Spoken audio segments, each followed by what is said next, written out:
And nobody never worked for me. Nobody never cooked no dough for me. Nobody never counted my money. I was a one-man machine. On today's episode of Living Testimony, something legendary. we gonna walk you down through there with Patches the Dread. A couple of days, we were trapping up on the hill down on Bonneville and 11th Street. Yeah. Me and my cousin Block. Of course, we always try to clean up our money, you know what I'm saying? Yeah. I was up on the hill, man, you know what I'm saying? We were hustling up there. And he came back a couple of days and he asked me, what I want to name the label. And I said Stampede Records. So that's when he came with the music side and I came with the hustle side, and we just made a record label called Stampede Records. And that's where the Stampede come from, you know what I'm saying? If you roll with me, get rolled over. That's the Stampede motto. And you heavy. I just took out selling weight then, you know what I'm saying? I would take a 1 kilo and get 20 half of bigs and sell them for $1,200 a piece. So that's $24,000. So if I did 10 of them, that'll be $240,000. But I only paid $165,000. Do the profit, what that is, like a $75,000 profit. But I can do that in 1 or 2 days, bro. When I had a partner out of the north, he wanted 120 half of bigs. He didn't want to buy keys. He made his money by half of bigs. So if you look in your head, 120 half of bigs, that number 6 kilos. 6 kilos is say $6,000. You know what I'm saying? It's $16,000. That's $96,000. Yeah. But I charged them $1,200 for 120. It's like 144 some odd thousand.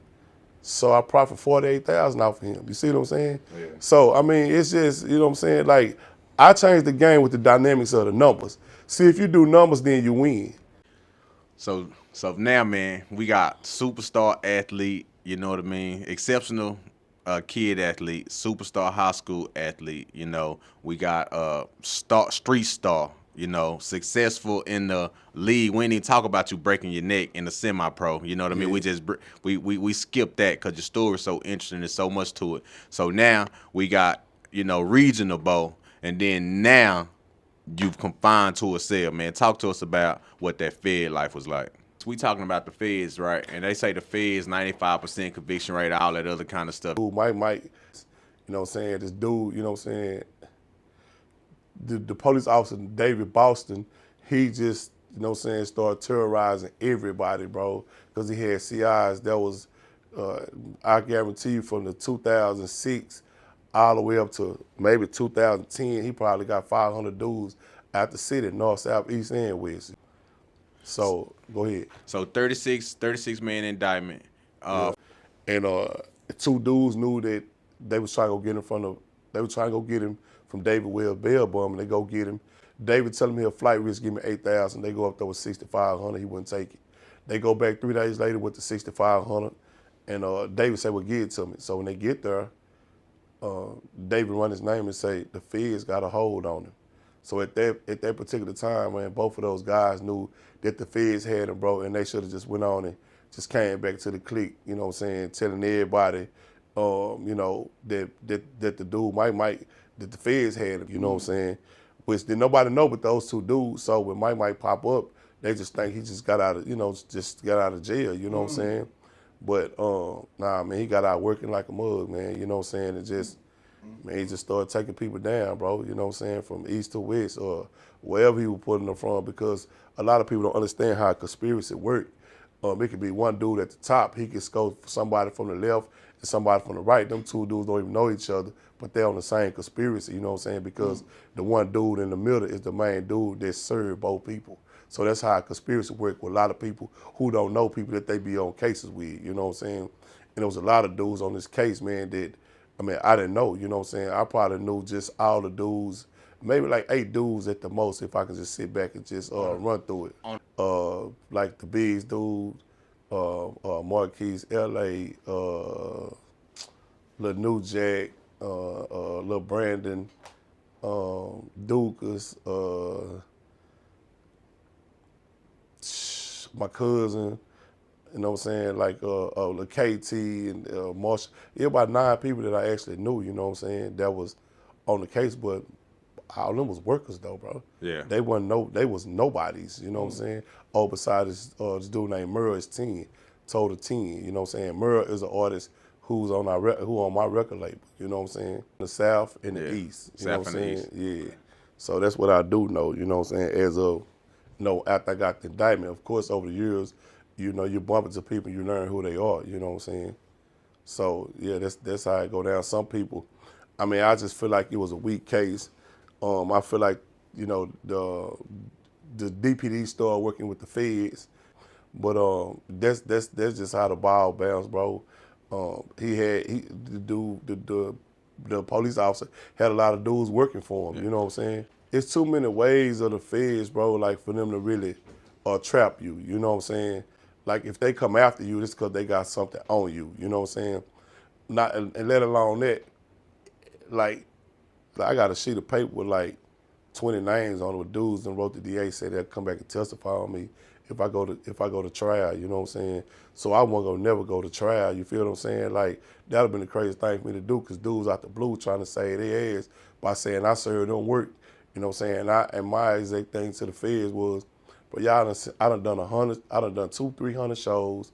I've been on 700,000-800,000 posters and on the radio. Everybody gonna say they bought drugs for me, bro.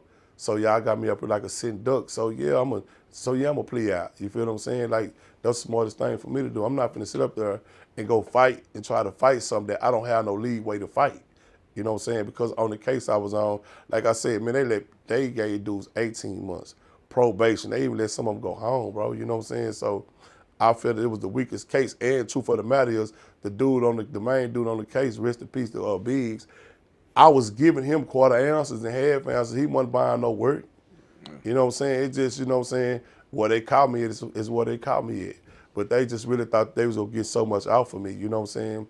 When they didn't, for the simple fact, when they in the same apartments that we had on Grand Atlanta, my apartment door number 206. They didn't hit my apartment on 206. They didn't hit my new house with me and my chick and my kids just moved to, where I had 200,000 and some odd in money and work over there. You know what I'm saying? So I knew if they was really on my trail, they would hit everything. Cause when the feds come, boy, if you got 5 shops, they gonna hit all 5 of them at one time. You got 5 houses, they gonna hit all 5 of them at one time. So I already knew. I feel like man, they got me. You know what I'm saying? So hey, man, it is what it is. I copped out to the conspiracy. You cop out to the conspiracy. Conspiracy is 10 to life. Yeah. You know what I'm saying? So that means you can get anywhere from 10 to life. You can't get under that 10. Yeah. If you get under that 10 and get out that conspiracy, you know why? Yeah. Yeah, because you're working. You feel what I'm saying? If you get out of conspiracy and they drop it, that means, you know what I'm saying, you're working, bro. You know what I'm saying? So I got 128 months, you know what I'm saying? And I end up doing like 109, 110, 109 months, something like that. Man, honestly, bro, just being honest, bro, I didn't have no hard time in the feds, bro. I went to El Reno, went there. I played sports. Niggas knew me there. So I didn't have no problems at no prison I went to. I didn't watch my back. You know what I'm saying? Like, it wasn't nothing like, you know what I'm saying? It wasn't nothing hard, bro. Just the hard thing about doing the time was my kids were growing up without me. You know what I'm saying? That's the only thing that I ever stressed about. That's the only thing I ever worried about. I wasn't worried about nothing else. You know what I'm saying? So I went from forward to, I went from El Reno Medium to Latuna. I left Latuna, went to Fort Worth, left Fort Worth, and went back to El Reno to the camp, and I came home. The only thing that I thought about is when I got in the back of the police car and they say you got a federal warrant for your arrest. I knew right then that my kid's life would change drastically. You know what I'm saying? Because it ain't gonna be no more. The Christmas ain't gonna be the same. The birthdays ain't gonna be the same. The winter clothes ain't gonna be the same. All the new Jordans and the polos and the best heel figure clothes and blah blah blah. It wasn't gonna be the same. You know what I'm saying? That was the only thing that I said was, and when I was in handcuffs, I was like, damn, my kids. That was the only thing that I thought about. I didn't think about everything else because I just didn't, I just didn't think about everything else. You know what I'm saying? When I sit back and look at it, you know what I'm saying? It was like you saying, the negativity of being a drug dealer. What I did with it, I did everything positive with my money. It wasn't a person who didn't call me. Well, I can't say it wasn't a person, but if somebody called me that needed me, I gave it to them. You know what I'm saying? Because I was blessed to help. You know what I'm saying? I had enough money to help people. You know what I'm saying? So it wasn't the um, um, the negative part of it. The only negative part that I knew that it affected was, damn, my kids, and that was pretty much it. You know what I'm saying? I didn't feel like it was go. It I look at it now, it affect my community. And nobody never worked for me. Nobody never cooked no dough for me. Nobody never counted my money. I was a one-man machine in the streets. You feel what I'm saying? I didn't have a team. I had people around me, but they wasn't in my business. You know what I'm saying? So, because selling drugs is not for everybody. Just like smoking weed not for everybody. You know what I'm saying? Drinking alcohol is not for everybody. I knew who was in my camp that could hustle and who couldn't hustle. So therefore, I didn't have to worry about people getting arrested with me from the conspiracy because nobody never did no dirt for me. I did all my own work. You know what I'm saying? So at the end of the day, I knew, like I said, it started affecting, its communities. I mean, it affected families. You know what I'm saying? It affected people.